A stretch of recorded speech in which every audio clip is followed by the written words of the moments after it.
Hello everyone, I hope you all are doing well. आज हम लोग अपना सीआरपीसी का रिवीजन कंटिन्यू करेंगे। तो चैप्टर 21 ए से हमें कंटिन्यू करना था और आज हम चैप्टर 37 तक इसे पूरा कंप्लीट करेंगे। तो चैप्टर 21 ए हमें प्ली बार्गेनिंग के बारे में बताता है। इससे ज़्यादा कुछ सवाल बनते नहीं है, बस आपको ये पता होना चाहिए कि चैप्टर 21 ए में प्ली बार्गेनिंग दिया हुआ है और कब ये ऐड किया गया था। तो 2006 में ये ऐड किया गया था। इतनी बात अगर आपको पता है इस चैप्टर में तो it is more than enough. ठीक है, बहुत सारी चीज़ें यहाँ से नहीं पूछी जाती हैं।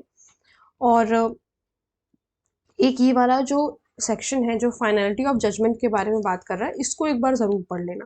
ठीक है, मतलब ये सारी कुछ ऐसी चीज़ें हैं जिन्हें आप आराम से छोड़ सकते हैं। फिर उसके बाद हमें कुछ चैप्टर नंबर 22 में अटेंडेंस ऑफ पर्सन कन्फाइंड और डिटेन इन प्रिजन के बारे में बताया हुआ है। इसका भी आपको चैप्टर, देखो हर एक चैप्टर का आपको चैप्टर नंबर तो पता ही होना चाहिए। ठीक है, स्पेशली कुछ ऐसे हैं जिनका सिर्फ और सिर्फ चैप्टर नंबर ही पूछते हैं, तो वो तो ऑब्वियस सी बात है, पता होना चाहिए। ठीक है, डेफिनेशन सबसे पहले इसमें डिटेन की दे रखी है, प्रिजन की दे रखी है। प्रिजन में कौन कौन आता है? कोई भी ऐसी जगह जो स्टेट गवर्नमेंट ने डिक्लेयर कर रखी है जनरल या स्पेशल ऑर्डर से, जो कि सब्सिडियरी जेल कहलाएगा, और या फिर कोई रिफॉर्मेटरी बॉस्टल इंस्टीट्यूशन है तो वो भी। ठीक है, तो ये आपको याद होना चाहिए। फिर power to require attendance of prisoners, तो कोई भी अगर कोर्स ऑफ इंक्वायरी में ट्रायल प्रोसीडिंग हो रही है, कोई भी अगर प्रिजन में कन्फाइंड है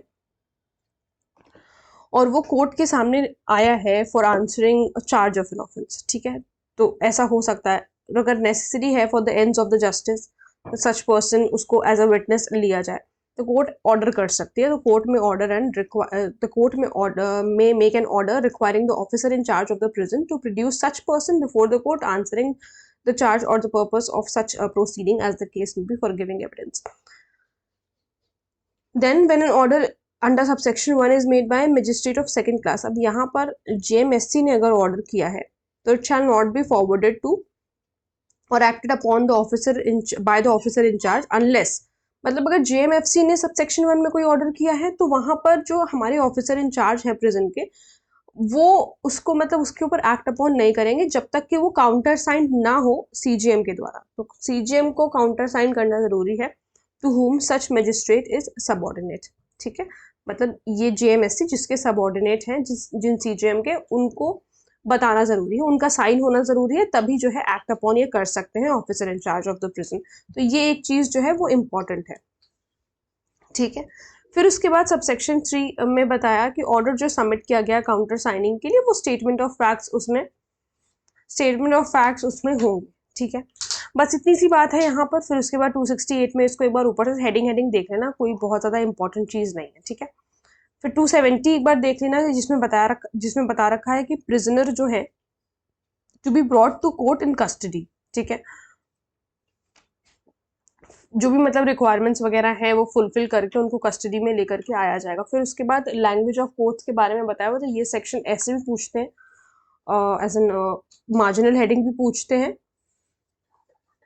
द स्टेट गवर्नमेंट में determine what shall be for the purpose, कौन डिटरमाइन करेगा? तो स्टेट गवर्नमेंट डिटरमाइन करेगी, ये आपको पता होना चाहिए। फिर उसके बाद 273 में evidence to be taken in presence of accused, evidence जो है वो अक्यूज्ड के प्रेजेंस में, ये ट्रू एंड फॉल्स में आ जाता है कि एविडेंस जो है वो अक्यूज्ड के प्रेजेंस में लिया जाएगा कि नहीं लिया जाएगा। ठीक है, यहाँ पे प्रोवाइजो दिया है that where the evidence of a women below the age of 18 years, अगर 18 ईयर्स से कम एज की वुमेन का एविडेंस है तब क्या होगा?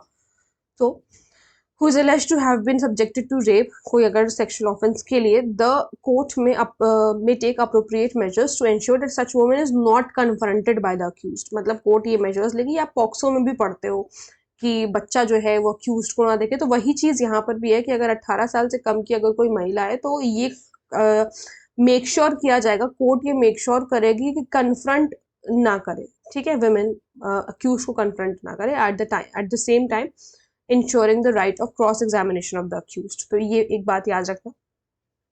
फिर उसके बाद 274 में record in summons cases and inquiries दिया हुआ है। 275 में रिकॉर्ड इन वारंट केसेस दिया हुआ है। 276 में record in trial before the court of session. 277 में language of record and evidence, तो ये वही सेम चीज़ है कि कोर्ट की लैंग्वेज में होगा। अब यहाँ से कुछ चीज़ें जो है इंपॉर्टेंट नहीं है एग्जाम पॉइंट ऑफ व्यू से। यहाँ पर ये सेक्शन पूछा जाता है 280 की डिमिन्योर वाला सेक्शन कहाँ पर है, तो 280 में है। Record of examination of accused, ये वही मेमो वाला सेक्शन है, ठीक है, मेमो वाला सेक्शन है। और 279 एक बार पढ़ लेना, interpretation of evidence to accused और pleader. So whenever any evidence is in language not understood by accused, अगर अक्यूज को लैंग्वेज समझ में नहीं आ रही है और वो कोर्ट में इन पर्सन प्रेजेंट है, यानी कि अक्यूज खुद से वहां पर प्रेजेंट है, it shall be interpreted to him in open court, तो उसको ओपन कोर्ट में सुनाया जाएगा, ये पूछा जाता है, ठीक है। If he appears by pleader and evidence is given in a language other than the language of court and not understood by the pleader को भी अगर समझ में नहीं आ रहा तो interpret करा दो, ठीक है। when documents are put for the purpose of formal proof, it shall be in the discretion of the court to interpret as much thereof as appears necessary, ठीक है। हाँ, 282 आपसे पूछा जाता है, interpreter to be bound interpret truthfully, interpreter कौन से section में बाउंड किया गया है ट्रुथफुली इंटरप्रेट करने के लिए, ये चीज़ है, ठीक है। 283 में रिकॉर्ड इन हाई कोर्ट के बारे में बताया हुआ है। तो यहाँ पे भी देखो, अब जो कुछ सेक्शंस हैं वो सारे सेक्शन बेस्ड ही, यानी कि जो मार्जिन एंड हेडिंग है आपके लिए वही इंपॉर्टेंट है। तो अगर आप बहुत ज़्यादा डीप में जाकर के, क्योंकि अब इतना समय भी नहीं है कि अगर आपने नहीं पढ़ा है ये सारे सेक्शंस, मैं आरजेएस की बात कर रही हूँ, अगर आप और किसी स्टेट जुडिशरी के लिए देख रहे हो तो अलग पॉइंट है, अगर आपके पास बहुत समय है तो। लेकिन अगर आपके पास समय नहीं है तो अब ये टाइम नहीं है कुछ भी नया पढ़ने का, ठीक है। आई थिंक 6 और 7 डेज बचे हुए हैं सिर्फ और सिर्फ आरजेएस के लिए। मैं 20 तारीख तक का लेके चल रही हूँ कि 6 और 7 डेज बचे हुए हैं, क्योंकि उसके बाद तो बहुत लोग ट्रैवल कर रहे होंगे मे बी, अगर जिनका जो होम स्टेट में नहीं है अपने, तो ये एक बहुत बड़ा रीज़न है। और अब आपको सिर्फ और सिर्फ अपने रिविजन्स पर ध्यान देना चाहिए, जो भी चीज़ आपने पढ़ रखी है सिर्फ आप उतना ही अगर रिवाइज करेंगे, that is more than enough. You don't have to indulge in something new. मान लीजिए आपने कोई सब्जेक्ट नहीं पढ़ रखा है, क्योंकि उससे एंग्जाइटी होगा और फिर प्रेशर आएगा एग्जाम का, तो वो चीज़ करने की ज़रूरत नहीं है जिससे आपको एंग्जाइटी हो, आपको डर लगे, ठीक है। तो जो चीज़ आपने नहीं पढ़ रखी है उसको मन करे तो, अगर आपको लग रहा है तो, जैसा हो सकता है कि जो चीज़ आपने नहीं पढ़ रखी उससे क्वेश्चंस पूछे जाते हो, तो अब इसमें परेशान होने की ज़रूरत नहीं है। अगर आपको लग रहा है कि उससे क्वेश्चंस पूछे जाते हैं, आपने देख लिए कई सारे क्वेश्चंस उससे पूछे जाते हैं, तो कुछ मत करो, उसके एमसीक्यूज लगा लो, उसके पीवाईक्यूज लगा लो, that would be more than enough, ठीक है। और क्योंकि एक सर्टेन एरिया से ही क्वेश्चंस बनते हैं, अगर आप माइनर लॉ जैसे किसी का हो सकता है ना हुआ हो, तो माइनर लॉ में तो कुछ कुछ ग्रे एरियाज ही होते हैं, वहीं से सेक्शंस बनते हैं, ठीक है। अच्छा, अब यहाँ पर जो हमारे लिए सेक्शन इंपॉर्टेंट है वो एक तो 284 इंपॉर्टेंट है, ठीक है। When attendance of witness may be dispensed with and commission issued, commission किसको इशू किया जाएगा 285 में ये बताया हुआ है, ठीक है। और फिर उसके बाद एग्जीक्यूशन वाला सेक्शन तो इंपॉर्टेंट नहीं है, कमीशन का रिटर्न किया जाता है, ये पूछा जाता है कौन से सेक्शन में रिटर्न किया जाता है, तो 288 में रिटर्न किया जाता है। एडजर्नमेंट ऑफ प्रोसीडिंग होगी 289 में, और एग्जीक्यूशन ऑफ फॉरेन समन। अब यहाँ से जो चीज़ें इंपॉर्टेंट नहीं है इसे छोड़ते हैं। 292 एक बार देख लेना, क्योंकि ये कह रहा है कि मिंट ऑफिसर्स के बारे में बात कर रहा है, इस वजह से, ठीक है। इसको भी सेक्शन बेस्ड इंपॉर्टेंस है।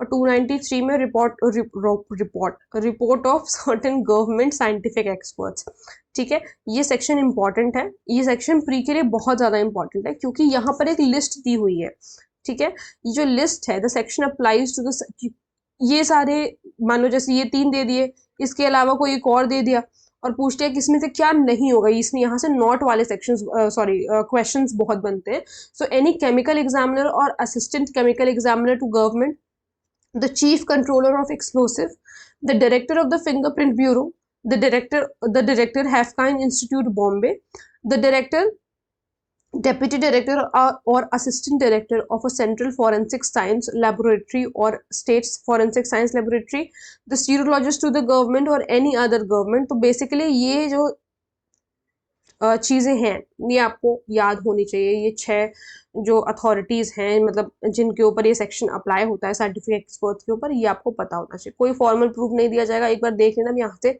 सेक्शन बेस्ड इंपॉर्टेंस है, जैसा कि मैंने कहा, एक बार पढ़ लेना। ये भी नहीं कि बिल्कुल कुछ पढ़ के ही ना जाओ, मतलब जो चीज़ मैंने कही है छोड़ दो तो पूरी तरीके से छोड़ दो। देखो जो चीज़ बिल्कुल छोड़ देनी है वो मैं बता दूंगी कि बिल्कुल छोड़ दो, लेकिन यहाँ से पढ़ लेना एक बार।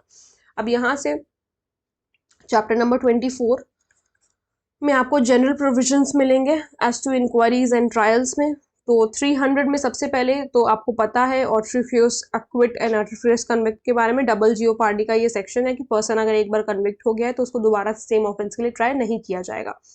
थोड़ा सा रैपिडली चलेंगे अब हम लोग, क्योंकि काफ़ी ज़्यादा टाइम हम मतलब ऑलरेडी ले चुके हैं सारी चीज़ों को एक्सप्लेन करने में। इस वजह से मैं सिर्फ आपको थोड़ा थोड़ा ऊपर से कॉन्सेप्ट बता दी जाऊंगी क्या है इसका। रैपिड रिविजन का वही मतलब है, आई मीन अज्यूमिंग कि आप लोग पहले से ये सारी चीज़ें पढ़ चुके हो। ठीक है, 301 में अपेयरेंस बाय पब्लिक प्रोसिक्यूटर। एक बात याद रखना, कोई भी आप स्टेटिस्टिक के लिए अब प्रिपेयर कर रहे हो अगर, तो इलस्ट्रेशंस आपके लिए मस्ट हो जाते हैं, क्योंकि अगर जुडिशरी को टफ किया गया है कुछ सालों में, जिस तरीके का ट्रेंड देखा जा रहा है उस हिसाब से आपको इलस्ट्रेशंस, जितने भी इलस्ट्रेशन जहाँ कहीं भी मिल रहे हैं उसको ज़रूर से ज़रूर करो, क्योंकि एज इट इज़ इलस्ट्रेशन से क्वेश्चन आ जाते हैं। ठीक है, ये आप एनालाइज करोगे प्रीवियस ईयर पेपर्स तो आपको समझ में आएगा कि एज इट इज़ क्वेश्चंस जो है इलस्ट्रेशन से रखे हुए हैं। और क्योंकि हम इलस्ट्रेशंस वही एग्जामिनर की तरह सोचो, एग्जामिनर यही सोचता है कि बच्चे इलस्ट्रेशंस पढ़ के ही नहीं जाते हैं, तो जब वो पढ़ के ही नहीं जाएंगे तो उन्हें आएगा क्या जब पेपर टफ बनाना होता है तो इस वजह से इलस्ट्रेशंस पढ़ना मस्ट है। तो इलस्ट्रेशन जहाँ कहीं भी जिस भी सेक्शन के नीचे है एक बार देख लेना। फिर 301 में अपेयरेंस बाय पब्लिक प्रोसिक्यूटर के बारे में बताया हुआ है। अब यहाँ से 303 हेडिंग इंपॉर्टेंस आपके लिए रखता है कि right of person against whom proceedings are instituted to be defendant. 304 में लीगल एड दिया हुआ है, ये याद रखना। ठीक है, फिर 305 में प्रोसीजर वन कॉर्पोरेशन, ये छोड़ दो, ये मतलब इतना इंपॉर्टेंट नहीं है। 306 में tender of pardon to accomplice दिया हुआ है, ये याद रखना जरूरी है। ठीक है, 306 वाला सेक्शन इम्पोर्टेंट। अब देखो यहाँ से जो मैं सेक्शन इसलिए कह रही हूँ कि ये सारे मेंस के पर्सपेक्टिव से इंपॉर्टेंट है, इसमें बहुत ज़्यादा प्री में सवाल नहीं बनते, लेकिन हाँ सेक्शन बेस्ड क्वेश्चंस तो बन सकते हैं, तो सेक्शन बेस्ड क्वेश्चंस बनते हैं। 306 में टेंडर ऑफ पार्डन है, 307 में पावर किसके पास है डायरेक्ट करने का पार्डन के लिए, वो दिया हुआ है। फिर उसके बाद 309 तो इतना इम्पोर्टेंट नहीं है। हाँ, लोकल इंस्पेक्शन पूछ लेते हैं कौन से सेक्शन में है, क्योंकि ये सारी चीज़ें छोड़ देते हैं हम लोग, तो ये याद रखना है आपको। ठीक है, जो चीज़ें इंपॉर्टेंट हैं वो मैंने आपको बता दी हैं कि क्या चीज़ें आपके लिए इंपॉर्टेंट हैं, और ये चीज़ आप बिल्कुल भी छोड़ करके ना जाए तो बेहतर होगा। बस इसमें और कुछ इंपॉर्टेंट नहीं है। 320 में कंपाउंडिंग ऑफ ऑफेंसेस हैं, 2 टेबल दे रखी हैं, जो कि दोनों टेबल आपको थोड़ी बहुत, सारे तो नहीं पता होने चाहिए, लेकिन जो जो आपसे जजमेंट राइटिंग में सेक्शंस पूछे जाते हैं, टेबल में जो ऑफेंसेस हैं वो पूछे जाते हैं, वो अगर देख लोगे तो काफ़ी होगा। ठीक है, 320 में।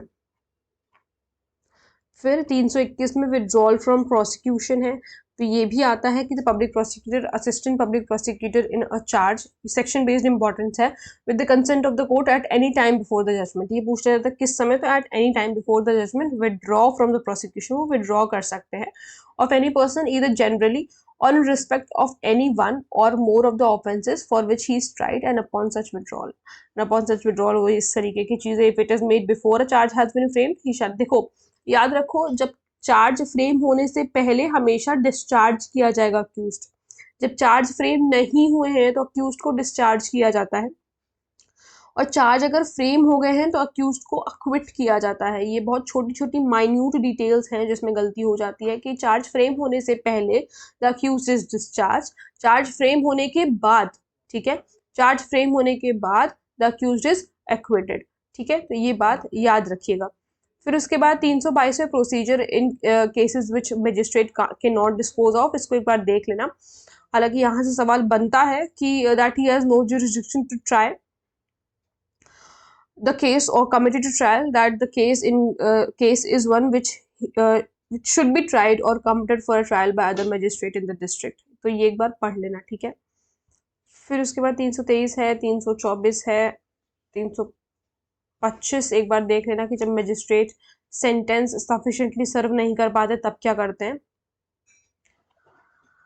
फिर उसके बाद 327 है, ये तो मुंह जबानी आपको रटना होना चाहिए कि कोर्ट, ओपन कोर्ट कहाँ पर बताया हुआ है, तो ओपन कोर्ट हमें 327 में बताया हुआ है।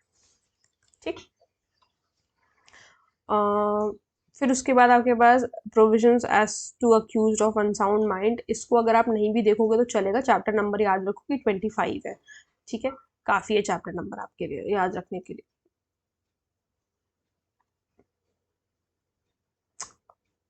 फिर उसके बाद चैप्टर नंबर 26 है, तो chapter number 26 provisions as to offences affecting the administration of justice. इसमें भी आपको जो है चैप्टर नंबर याद रखना है। फिर उसके बाद इसमें ऐसा कोई सेक्शन बहुत ज़्यादा इम्पोर्टेंट नहीं लग रहा है मुझे।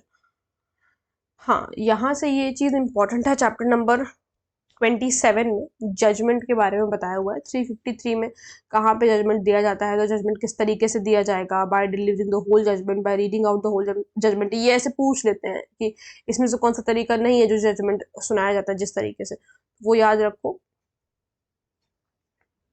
अच्छा, एक बात और कि टाइम पीरियड तो देखो, जो टाइम पीरियड होता है, जो डेज वगैरह दे रखे हैं, जो टाइम पीरियड है आपका, वो तो हर आपको एक्ट में पढ़ना ही है, वो बहुत इंपॉर्टेंट है हर एक्ट में। ठीक है, तो वो तो बिल्कुल आप छोड़ के जा ही नहीं सकते, जहाँ कहीं भी टाइम पीरियड है उसको एक बार थोड़ा सा याद रखो।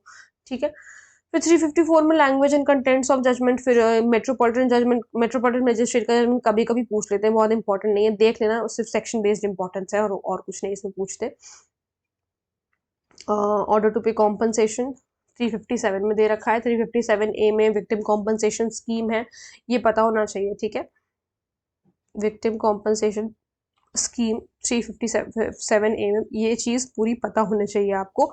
दो अथॉरिटीज़ का नाम पता होना चाहिए, state legal service authority and district legal service authority. State legal service authority and district legal service authority, क्योंकि ये पूछ लिया जाता है इस वजह से। इसमें एक बहुत इंपॉर्टेंट केस था, Lakshmi versus union of India, जो हमारा छपाक मूवी जिसपे बनी थी, एसिड अटैक वाला जो केस था, उसमें 3 लाख कॉम्पनसेशन जो है वो तो मिनिमम देना ही देना था, ऐसा बोला गया था ना।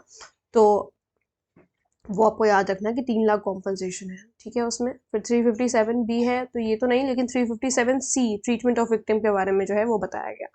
ठीक है, फिर उसके बाद ग्राउंडलेसली जो अरेस्ट किया जाता है, ये भी पूछ लेते हैं कि ग्राउंडलेसली अरेस्ट किया गया है तब क्या, तो वो 358 में दिया हुआ है। कॉम्पनसेशन वगैरह देना पड़ेगा अगर आपने ग्राउंडलेसली उसको अरेस्ट किया है, it is not exceeding 1000 rupees. ये इंपॉर्टेंट चीज़ है। फिर 360 में तो प्रोबेशन ऑफ गुड कंडक्ट है और आफ्टर एडमोनिशन है, ये तो सबको पता होता है। फिर 362 में court not to alter judgment. अच्छा, मुझे बताओ कि मतलब कमेंट सेक्शन में बताना कि ये कौन से सेक्शन का वो है, क्या बोलते हैं, अपवाद है जिसे कहते हैं एक्सेप्शन। वैसे तो हम कह रहे हैं कि कोर्ट जो है जजमेंट को ऑल्टर नहीं करती है, लेकिन एक सेक्शन है पूरे सीआरपीसी में जहां पर कोर्ट ऑल्टर करती है, जजमेंट को ऑल्टर कर सकती है जजमेंट देने के बाद। कौन सा सेक्शन है ऐसा, मैं बताती हूँ आप लोगों को कौन सा सेक्शन है। Section number 127 CrPC. Alteration in allowance के बारे में बात करी गई ना, वहां पर ऑल्टरेशन इन अलाउंस के बारे में बताया गया है, मेंटेनेंस वाला सेक्शन जिसमें ऑल्टर, एक सेकेंड। अच्छा, मुझे लगा कि आप लोगों को दिख अब भी विजिबल होगा, मुझे लगा आप लोगों को दिख नहीं रहा था क्या। अच्छा, तो 127 में जो है, 127 सीआरपीसी कह रहा है कि कोर्ट जो है ऑल्टर कर सकती है अलाउंस का अगर उसको प्रूफ वगैरह मिल गया तो, लेकिन यहाँ पे ये जो है एक्सेप्शन है 127 सेक्शन 362 का, क्योंकि यहाँ पर क्या कहा जा रहा है कि कोर्ट जो है जजमेंट को ऑल्टर नहीं करेगी। कॉपी देनी है जजमेंट वगैरह की, एक बार देख लेना, judgment when to be translated. फिर उसके बाद है हाँ, chapter number 28 submission of death sentence और कंफर्मेशन। ये तो आपको तभी पता होना चाहिए जब हम सेशन कोर्ट्स के बारे में पढ़ते हैं, उनकी पावर के बारे में पढ़ते हैं। 366 में उनको भेजा जाएगा हाई कोर्ट को, जब आपका ये सेशन कोर्ट जब डेथ सेंटेंस पारित करता है, तो कोर्ट ऑफ सेशन ऐसे ही, मतलब उन्होंने डेथ सेंटेंस दी थी और डेथ सेंटेंस ऐसे ही एग्जीक्यूट नहीं हो जाती है, उसके लिए जो है कोर्ट ऑफ उसका हाई कोर्ट का कंफर्मेशन लगता है, तो 366 में भेजा जाता है। 377 में एडिशनल एविडेंस का है, अगर हाईकोर्ट चाहे तो फर्दर इंक्वायरी करा सकती है। और 368 आपके लिए इंपॉर्टेंट हो जाता है, क्योंकि यहाँ पर हाईकोर्ट का पावर है कंफर्म करने का सेंटेंस और अनल करने का। अनल करने का मतलब होता है एंड कर देने का या कैंसिल कर देने का। ठीक है, तो ये याद रखो। फिर उसके बाद 369 में कंफर्मेशन साइंड जो है वो 2 जजेस से साइन होना चाहिए। थोड़ा सा इंपॉर्टेंट है, मतलब ये थोड़ा सा लोग कम ध्यान देते हैं, तो ये आने की गुंजाइश है कि कंफर्मेशन जो है न्यू सेंटेंस का कंफर्मेशन, या फिर मतलब डेथ सेंटेंस का कंफर्मेशन, या फिर अगर कोई न्यू सेंटेंस दे रखी है तो वो 2 जजेस से साइन होना चाहिए। ऐसा कहाँ दे रखा है, ऐसा 369 में दे रखा है। फिर उसके बाद 371 में procedure in cases submitted for confirmation, तो ये प्रोसीजर के बारे में बताया हुआ है। Procedure in case of difference of opinion, तो अगर डिफरेंस ऑफ ओपिनियन हो रहा है So where any such case is heard before a bench of judges and such judges are equally divided in opinion, the case shall be decided in the manner provided. जहाँ जैसे 392 में provide कर रखा है उस हिसाब से डिसाइड किया जाएगा। फिर अपील वाले सेक्शन पे आ जाओ तो no appeal to lie unless otherwise provided, जब तक कि प्रोवाइड नहीं है तब तक कि किसी भी कोर्ट के जजमेंट से या ऑर्डर से अपील लाई नहीं करती, ऐसा 372 में दे रखा है। फिर 373 में बताया कि appeal from orders requiring security for refusal इतना इंपॉर्टेंट नहीं है। 374 में देखो अपील फ्रॉम कन्विक्शन, तो दो तरीके से अपील हो सकती है, अपील फ्रॉम कन्विक्शन हो सकती है और appeal in case of acquittal हो सकती है। तो दो तरीके की जो है अपील हो सकती है।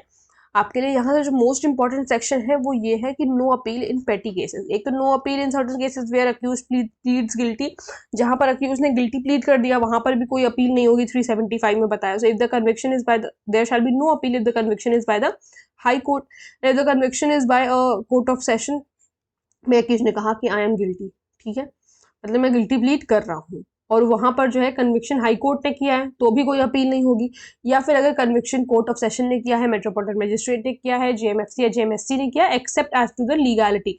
ये क्वेश्चन पूछ लिया जाता है कि अपील, हम वैसे तो कह रहे हैं जनरली अपील नहीं होगी, लेकिन एक्सटेंट और लीगैलिटी जो है सेंटेंस की, मतलब कम दिया सेंटेंस या ज्यादा दिया, ज्यादा बढ़ाना चाहिए, लीगैलिटी क्या है सेंटेंस का, ये पर्टिकुलर चीज पे अपील हो सकती है। तो ये बहुत इंपॉर्टेंट पॉइंट है, इसको आप लोग याद रखिएगा कि एक्सटेंट और लीगैलिटी पर अपील हो सकती है जब कोर्ट ऑफ सेशन ने, मेट्रोपॉलिटन मजिस्ट्रेट ने, मजिस्ट्रेट ऑफ फर्स्ट क्लास और सेकंड क्लास ने कन्विक्शन किया हो। तो फिर नो अपील इन पेटी केसेस, पेटी केसेस में कोई भी अपील नहीं होगी जहां पर हाई कोर्ट ने, देखो कौन से केसेस हैं, मैं यहाँ पर लिखूंगी आपको, मैं रेड से लिख देती हूँ ताकि आराम से याद रहे। So where high court passes only a sentence of not exceeding 6 month, अगर हाई कोर्ट ने 6 महीने की सेंटेंस पास करी है और फाइन लगाया है 1000 रुपए तक का, तो कोई अपील नहीं होगी। और ये तो हाई कोर्ट की बात हो गई। जब कोर्ट ऑफ सेशन ने या मेट्रोपॉलिटन मजिस्ट्रेट ने 3 महीने तक का पास किया है और फाइन लगाया है 200 रुपए तक का, तो भी कोई भी अपील नहीं जाएगी इसमें, ठीक है। जब जेएमएफसी ने सिर्फ 100 रुपए तक का फाइन लगाया है तो भी अपील नहीं जाएगी। जब केस किसी भी मजिस्ट्रेट ने समरीली ट्राई किया है और 200 रुपए तक का फाइन लगाया है, समरीली भी ट्राई किया तो समरीली भी याद रखो, 200 रुपए तक का फाइन लगाया है तो भी अपील नहीं होगी। ये बात आपको एकदम याद होनी चाहिए, कंठस्थ होनी चाहिए ये बात, ये बहुत इंपॉर्टेंट पॉइंट है। इसी तरीके से सवाल बनते हैं। तो सबसे पहले में क्या है, हाई कोर्ट में आपको 6 महीने की इंप्रिजनमेंट है और 1000 रुपए तक का फाइन है तो कोई भी अपील नहीं होगी। कोर्ट ऑफ सेशन या मेट्रोपॉलिटन मजिस्ट्रेट ने अगर कोई इंप्रिजनमेंट पास करी और कोई इंप्रिजनमेंट 3 महीने तक की है, नॉट एक्सीडिंग 3 मंथ, यानी कि 3 महीने तक की है और 200 रुपए तक का फाइन है, तो भी जो है इसमें अपील नहीं हो सकती। अगर फर्स्ट क्लास मजिस्ट्रेट ने 100 रुपए तक का फाइन लगाया है, इसमें क्या ही अपील करने जाओगे, 100 रुपए भरो और निकलो, ठीक है, कोई अपील नहीं होगी। जहां पर केस समरीली ट्राई किया है, मजिस्ट्रेट, किसी भी मजिस्ट्रेट ने समरीली केस को ट्राई किया है और फाइन लगाया है 200 रुपए से ज्यादा का नहीं, यानी कि 200 रुपए तक का, तो जो है कोई भी अपील नहीं होगी। एक बार फिर से करते हैं ताकि यहीं पर याद हो जाए आप लोगों को। अगर हाई कोर्ट ने 6 महीने तक का 6 महीने तक की इम्प्रिजनमेंट दी है या 1000 रुपए तक का फाइन लगाया है तो कोई भी अपील नहीं होगी। कोर्ट ऑफ सेशन ने या मेट्रोपॉलिटन मजिस्ट्रेट ने 3 महीने तक का इम्प्रिजनमेंट दिया है और 200 रुपए तक का फाइन लगाया है तो कोई अपील नहीं होगी। जब जेएमएफसी ने 100 रुपए तक का फाइन लगाया है तो कोई भी अपील नहीं होगी। जब किसी भी मजिस्ट्रेट ने समरीली ट्राई किया है और 200 रुपए तक का फाइन लगाया है, there shall lie no appeal, ठीक है, तो ये बात याद रखना। अब यहाँ पे ये वाला जो पॉइंट है ये एक बार पढ़ लेना, ठीक है। फिर उसके बाद 378 मैंने आप लोग को बता दिया, appeal in case of acquittal के बारे में दिया हुआ है। 379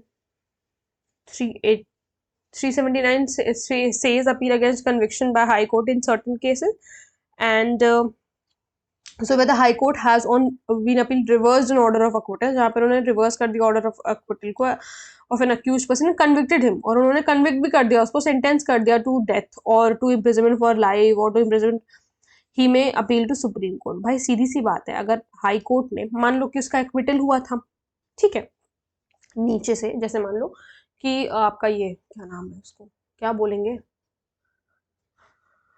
जिसने कंप्लेन करी थी, जो कंप्लेनेंट था, उसने मान लो कि अपील कर दी बाद में कि मतलब जो है इसका तो एक्विटल हो गया, मुझे एक्विटल नहीं कराना, I go to the high court, वो हाई कोर्ट गया और हाई कोर्ट ने कन्विक्ट कर दिया अक्यूज को, हाई कोर्ट ने कन्विक्ट कर दिया अक्यूज को, ठीक है।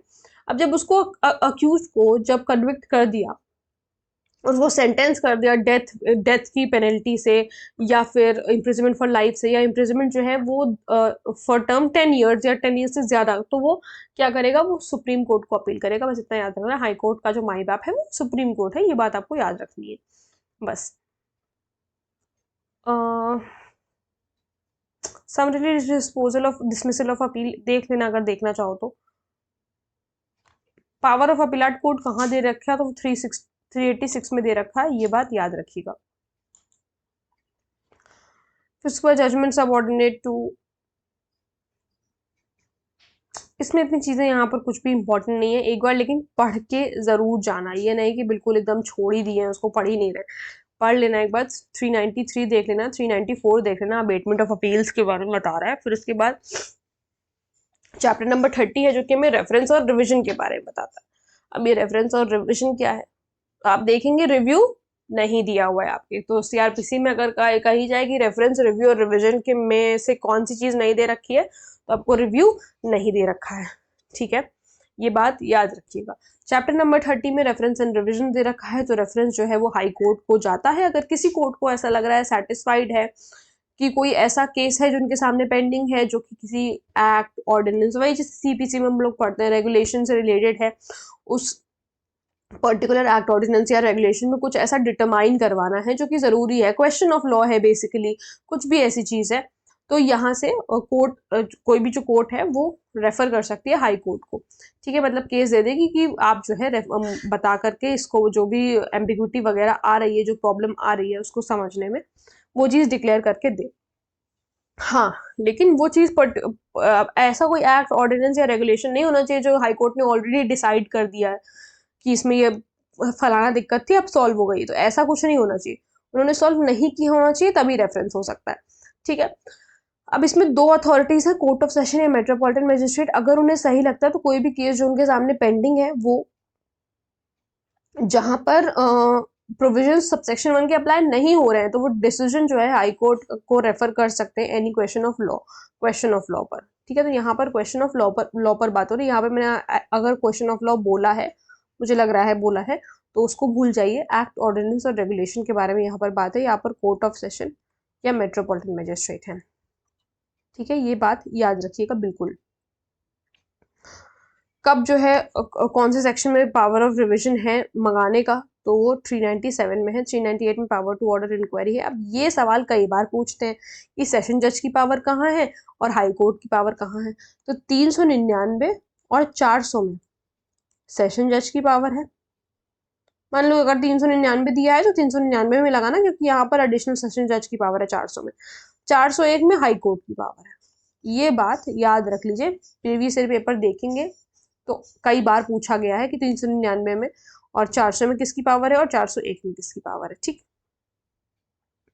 402 में पावर ऑफ हाई कोर्ट, तो ये इतना इंपॉर्टेंट नहीं है। फिर उसके बाद 404, 405 high court to be certified to lower court, ये देख लेना एक बार। फिर उसके बाद आपके पास है ट्रांसफर ऑफ क्रिमिनल केसेस, जो कि हमें चैप्टर नंबर 31 में बताया होगा। अच्छा, फिर यहाँ से सेक्शन बेस्ड इंपॉर्टेंस है कि सुप्रीम कोर्ट जो है वो 406 में है, ठीक है।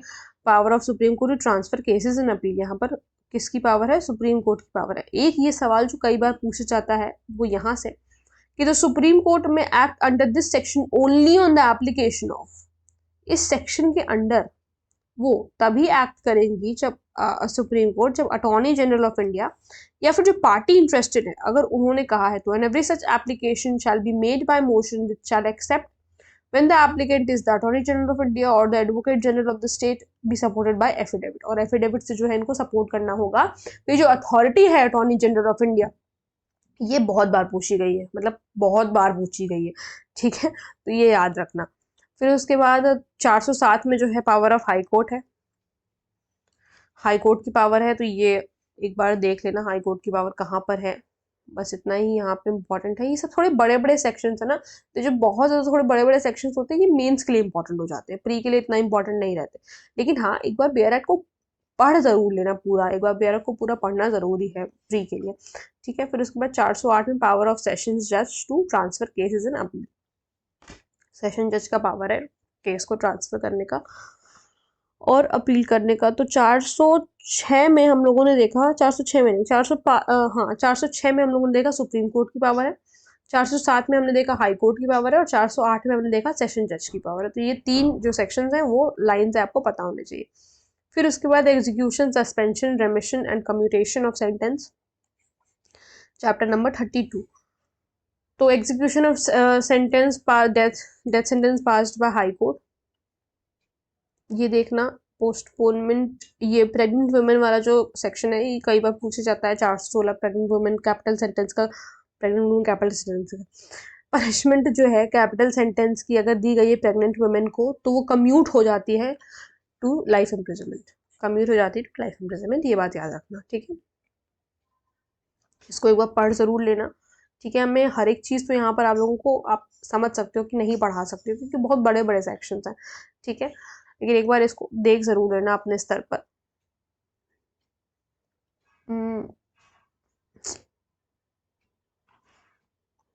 फिर उसके बाद ये पावर टू कम्यूट सेंटेंस वाला 433 एक बार देख लेना। फिर provisions as to bail and bonds, in what cases bail may be taken. एक मिनट रुक जाओ, मैं अपनी बियर एक्ट में से खोलूँ, मुझे कुछ इंपॉर्टेंट चीज़ें आपको बता ली थी इसमें 436 सेक्शन में, इसमें हाँ। तो देखो इन व्हाट केसेस बेल में भी टेकन, ये तो एक बार पढ़ोगे ही पढ़ोगे, साथ साथ 436A, क्योंकि ऐसे भी पूछ लेते हैं अंडर ट्रायल प्रिजनर कहाँ पर है, तो आजकल AI बड़ा चल रहा है, AI को ही AU कर दो, कहोगे ये क्या था, ये था, इसका A है 436 का और अंडर ट्रायल प्रिजनर का ये U है, ठीक है। तो AI की जगह AU कर दो, ठीक है। बहुत ही मतलब अजीब सी ट्रिक थी, लेकिन याद करने के लिए तो कुछ भी कर सकते हैं। फिर उसके बाद 437 में when bell may be taken in case of non bailable offence, non bailable offence पे बेल कौन से केसेस में ली जा सकती है। इसमें एक सेक्शन है जिससे कई बार क्वेश्चन पूछा गया है 437A में, तो आप याद रखो कि ये 6 months याद रखो, ठीक है। Bail to require accused to appear before next appeal court. 438 में तो आपको पता ही है कि एंटिसिपेटरी बेल के बारे में बताया है। तो नॉन बेलेबल ऑफेंस में किसके पास पावर है, नॉन बेलेबल ऑफेंस में एंटिसिपेटरी बेल ग्रांट करने का पावर हाई कोर्ट के पास है और कोर्ट ऑफ सेशन के पास है। तो high court and court of session, ये तो बातें आपको पता होनी चाहिए। क्या क्या चीज़ें ध्यान में रखी जाती है, nature and gravity of accusation, previously undergone जो भी उन्होंने किया है, ये सारी चीज़ें, ठीक है। अच्छा, एक यहाँ पर भी है 438,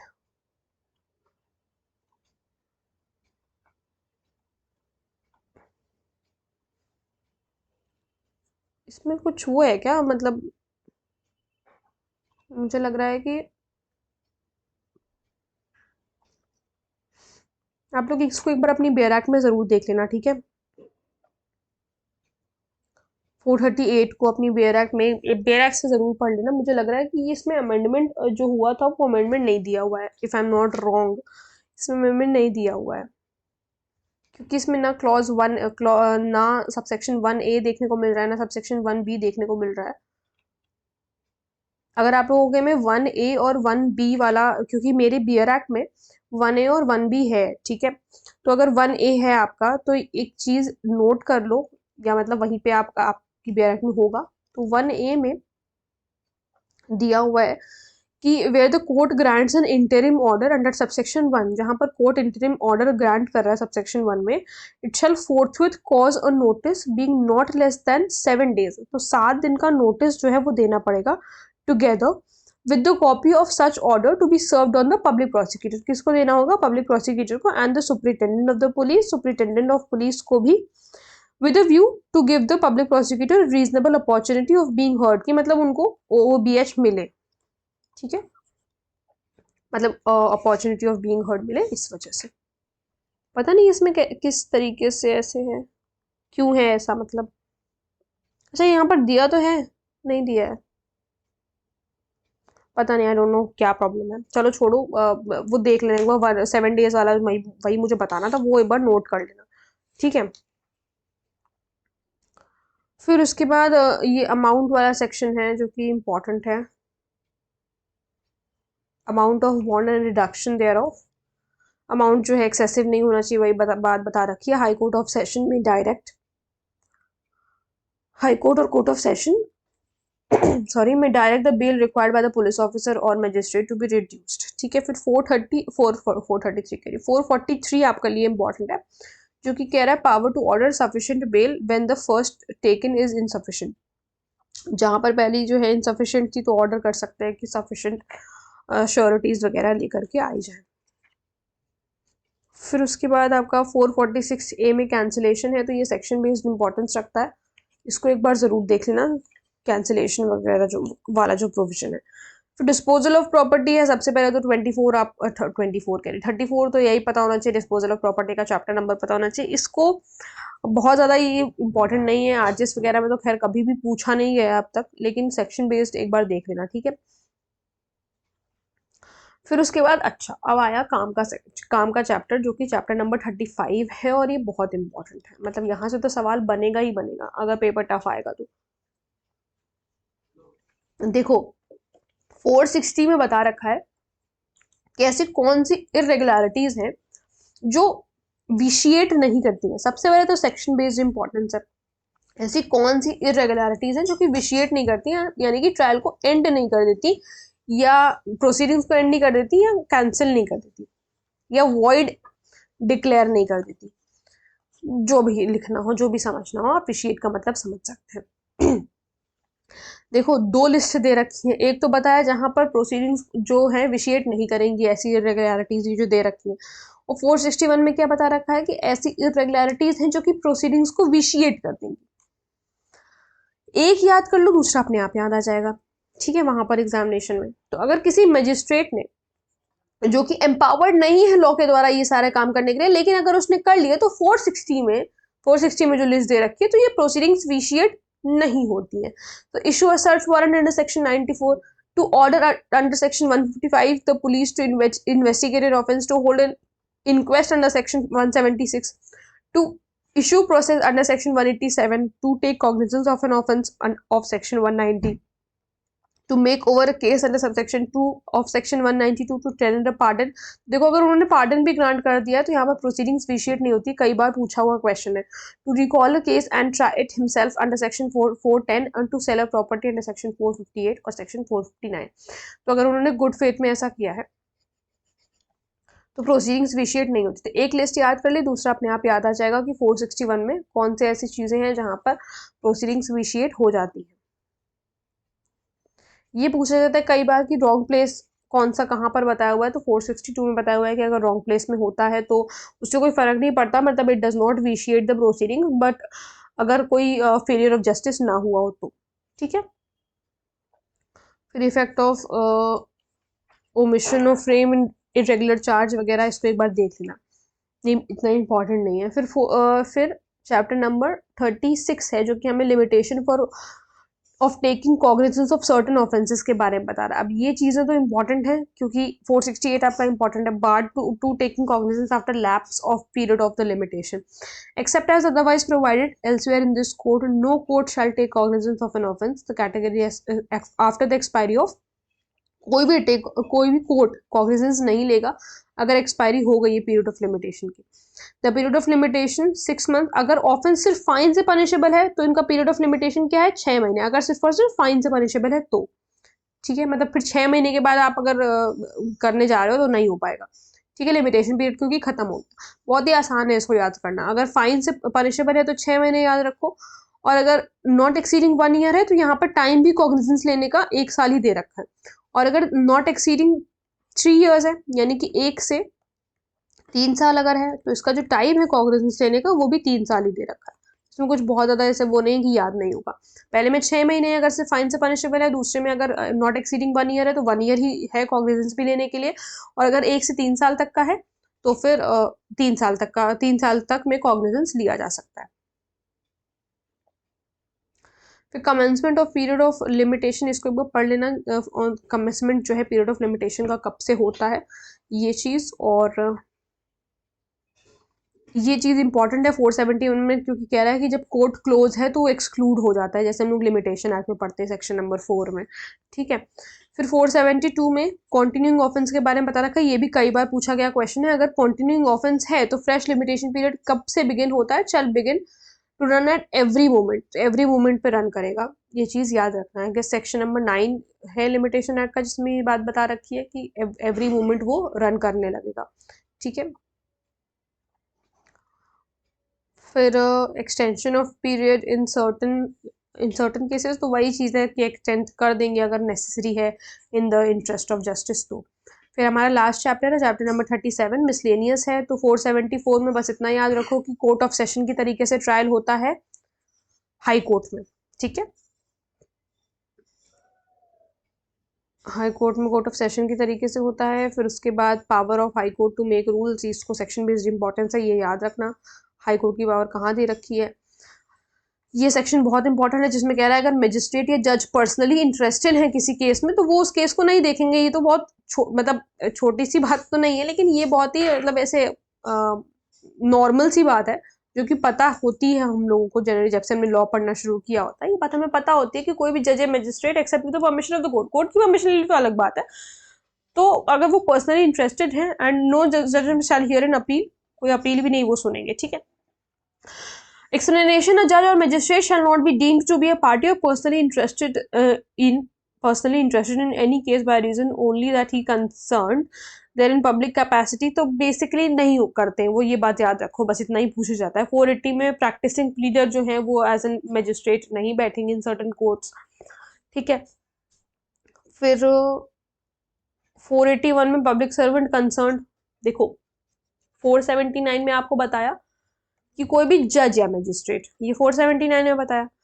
481 में क्या बता रहा है, पब्लिक सर्वेंट के बारे में बता रहा है कि मान लो उनको कोई किसी के लिए इन्वेस्टिगेशन कोई भी पब्लिक सर्वेंट है जिसकी ड्यूटी है परफॉर्म करने की, कि कोई वो पर्टिकुलर सेल कराए प्रॉपर्टी का, तो वो नहीं वहां खुद ही बैठ के उसे खुद ही परचेज करने लगे, ऐसा नहीं कर सकते वो। 481 में ये बताया। 482 में इनहेरेंट पावर है, पता नहीं कितनी बार ये क्वेश्चन अलग अलग स्टेट जुडिशरीज में पूछा गया है कि हाई कोर्ट की पावर कहाँ दे रखी है, इनहेरेंट पावर, ठीक है। तो ये बात आपको याद रखनी है, बस रिपीटेड सेविंग्स है उसके बाद। और उसके बाद हम लोगों ने जो है अपना सीआरपीसी खत्म कर लिया है, ठीक है। खत्म नहीं हुआ है अभी रुक जाओ एक सेकेंड जरा। 174 वाला मैंने आप लोगों को बोला था इंक्वेस्ट वाली प्रोसीडिंग्स मैं आप लोगों को लास्ट में बताऊंगी, जब हमारा लास्ट पार्ट होगा इसका। तो इस वजह से थोड़ा सा पेशेंस बनाए रखें और 174 वाला एटलीस्ट देख लें, क्योंकि वो इम्पोर्टेंट है आपके लिए, ठीक है। 174 इंक्वेस्ट प्रोसीडिंग्स के बारे में, क्योंकि ये बता रहा है। 174 से 176 है, मात्र 3 सेक्शन है, अभी हम लोग खत्म करते हैं 5-10 मिनट में। 174 में जो है इंक्वेस्ट प्रोसीडिंग्स, या हम जिसे मृत्यु समीक्षा भी कहते हैं, 174 में बाय पुलिस ऑफिसर ऐसा किया जाता है। कब किया जाएगा ऐसा, जब पुलिस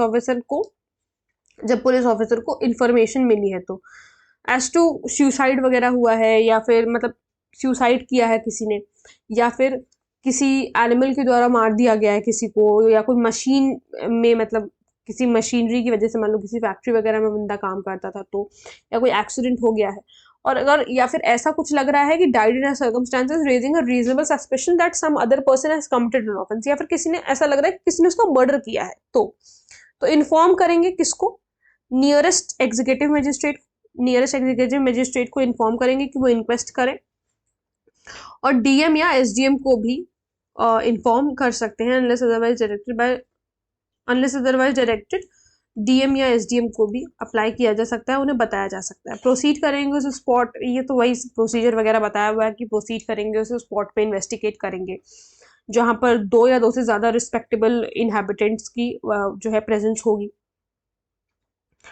रिपोर्ट करोगे डीएम को या एसडीएम को अगर केस है, देखो डीएम या एसडीएम को रिपोर्ट करना जरूरी है अगर केस इन्वॉल्व कर रहा है by a women within 7 years of her marriage, अगर ऐसा कुछ सुसाइड वगैरह का केस है तो, और case relates to death of women within 7 years of her marriage, और या फिर 7 साल के अंदर अंदर, उसकी शादी के 7 साल के अंदर अंदर अगर उसकी मृत्यु हुई है तो। फिर उसके बाद कोई ऐसा रिलेटिव है जिसने रिक्वेस्ट करी है, ठीक है, उस विमेन के बिहाफ पर, या फिर कोई डाउट है regarding the cause of the death, the police officer for any other reason, और अगर उन्होंने पुलिस ऑफिसर को किसी और रीजन की वजह से भी लग रहा है तो भी वैसा कर सकते हैं। और ये फॉरवर्ड कर देंगे किसको, सिविल सर्जन को, नियरेस्ट जो सिविल सर्जन है उसे।